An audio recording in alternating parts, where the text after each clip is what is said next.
Assalamualaikum warahmatullahi wabarakatuh. Kembali lagi di channel Tani Sulur TV, channel yang lebih spesifik membahas tentang tanaman sulur.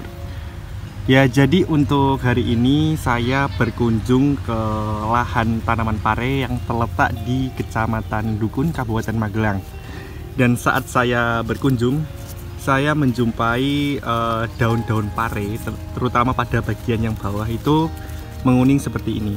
Nah, bagi sahabat petani semua yang penasaran kenapa daun pare bisa menguning seperti ini, nah ini kalau terlihat dari kenampakannya, nah ini terkena yang namanya ini downy mildew. Nah, untuk downy mildew sendiri ini biasanya disebabkan oleh jamur Pseudoperonospora. Dan bagi yang penasaran untuk gejala khasnya seperti apa, nah untuk gejala khas dari downy mildew itu bisa dilihat dari yang pertama itu daunnya menguning seperti ini. Ini juga menguning kan. Nah, kemudian untuk menguningnya itu dia khas, jadi dia itu dibatasi oleh pertulangan daun. Nah, semisal ini dia menguning, kemudian di sini udah hijau. Nah, ini dibatasi oleh pertulangan daun. Kemudian di sisi yang lainnya juga.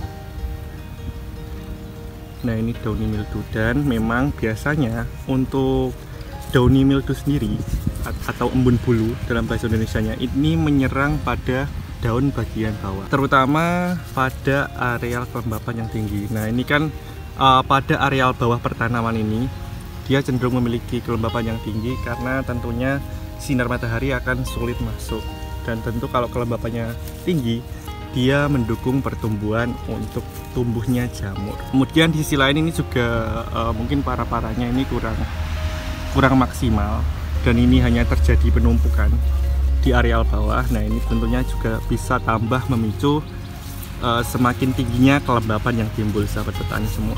Dari pangkal batang di areal bawah pertanaman ini juga tidak dilakukan perempelan.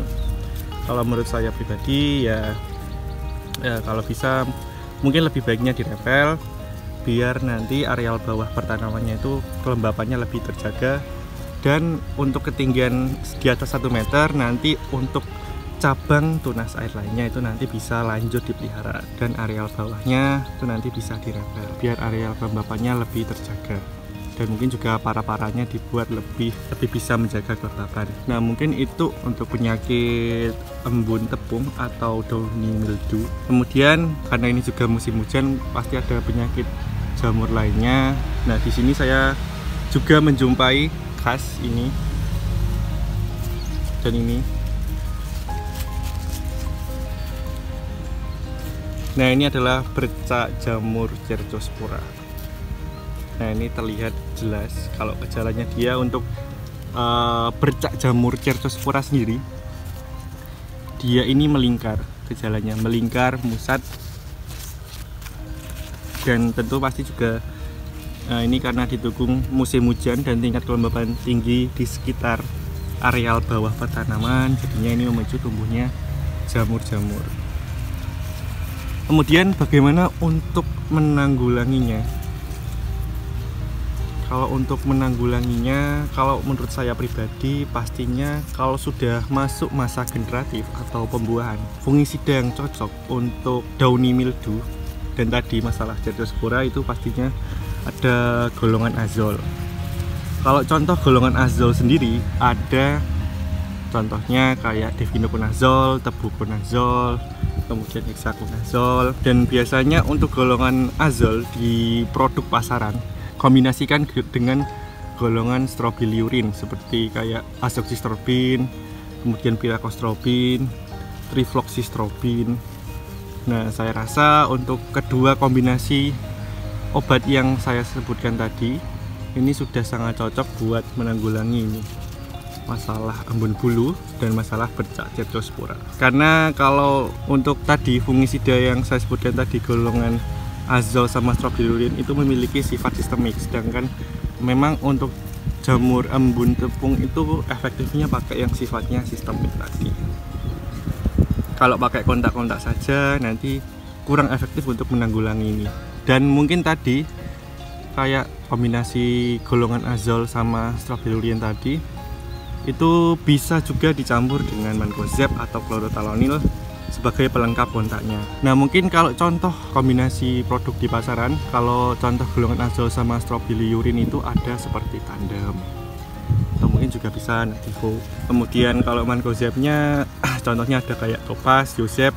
Kemudian kalau chlorothalonilnya contohnya ada Extranil.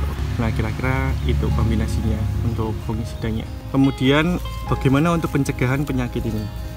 Nah, untuk penyakit ini sendiri kan dia timbul akibat kelembapan yang tinggi ditambah didukung dengan suhu yang sesuai sama kondisi daun yang menua.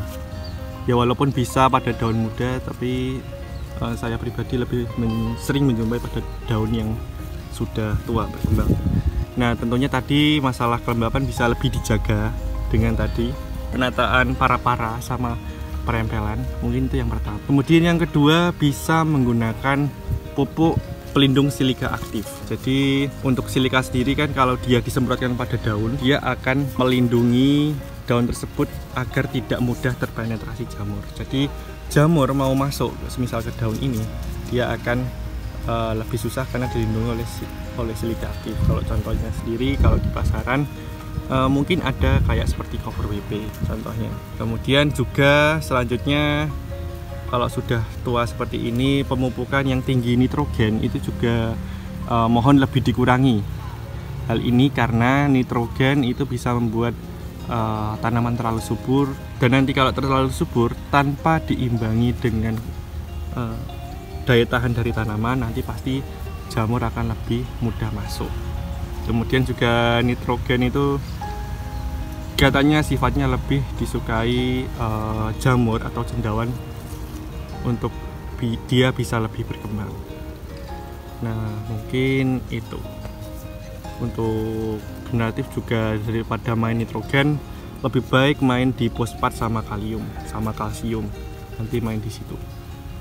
Mungkin sekian yang bisa saya sampaikan. Sebelum saya akhiri, saya akan mencoba menyimpulkan apa yang telah kita bahas bersama pada kesempatan kali ini. Jadi ini adalah salah satu contoh tanaman yang terkena embun bulu dan bercak cercospora. Dan kalau embun bulu sendiri atau downy mildew ini yang diakibatkan oleh Pseudoperonospora, dia memiliki gejala menguning, kemudian di kuningnya sendiri dibatasi oleh pertulangan daun. Jadi dia menguning tapi dibatasi oleh pertulangan daun. Ini gejalanya seperti juga Pseudoperonospora pada tanaman timun. Itu juga demikian, menguning tapi dibatasi pertulangan daun. Dan kalau bercak cercospora sendiri dia memusat, membentuk lingkaran, dan dia lebih cenderung kering. Nah, kalau untuk mengatasinya sendiri itu bisa pakai golongan triazol sama strobilurin seperti Tandem, Nativo, dan kawan-kawannya. Kemudian nanti juga bisa dikombinasikan dengan fungisida kontak seperti mancozeb dan chlorothalonil kalau ada biaya lebih. Kemudian kalau dari pencegahannya pasti pertama dibuat para-para yang bagus, kemudian pada areal bawah ini kelembapannya lebih dijaga dan bisa dilakukan perempelan buat cabang yang kiranya tidak produktif. Jadi difokuskan produktifnya pada bagian yang lebih tinggi agar kelembapannya terjaga. Kemudian juga bisa menggunakan pupuk silika aktif buat melindungi daun dari penetrasi jamur, contohnya seperti cover WP. Dan kemudian dari segi pemupukan, hindari pemberian pupuk nitrogen yang berlebih kalau pada musim hujan terlebih lagi, biar nanti jamurnya tidak mudah untuk berkembang. Nah, mungkin sekian. Semoga video ini bermanfaat. Apabila video ini bermanfaat, jangan lupa klik like, comment, share, dan subscribe untuk tidak ketinggalan info terbaru dari channel kami. Terima kasih. Salam tani seluruh Indonesia. Wassalamualaikum warahmatullahi wabarakatuh.